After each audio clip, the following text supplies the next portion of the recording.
Good evening. My name is Elaine Varga, and I am the Dean for Diversity, Equity, and Inclusion. On behalf of the UC community members who organized this year's Walk a Mile for Unity, thank you to all those who walked the path on the Utica College campus or in your own spaces off campus, those who volunteered their time and energy, and the officers who supported these efforts throughout the day.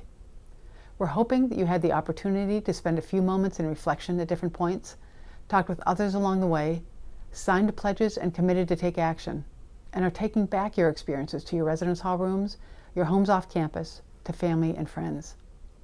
We started at 8:46 this morning and walked through the day to affirm that we stand with each other, that we are here to listen and better understand each other, and are committed to making change here at UC and in our communities.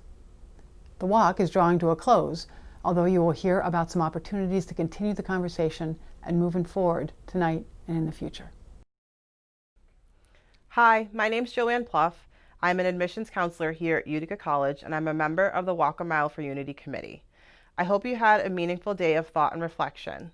If you or someone you know needs some help debriefing or processing today's events, please join the college counseling staff today at 7 p.m. for an hour of debriefing.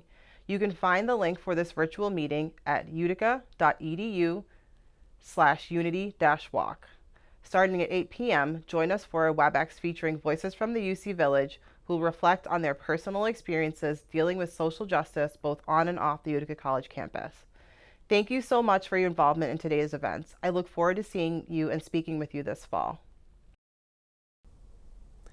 Thank you for participating in the Unity Walk. Every year, the Unity Walk serves as a powerful start to the year. It is a celebration of the fact that this community will never exist anywhere or any time other than here and now.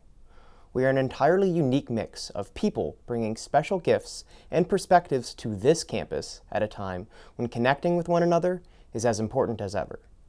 Though we may be physically distanced and communicating through masks, it is important that we keep communicating, keep collaborating, and keep connecting with each other to make each other stronger. Thank you very much. I hope to see you soon.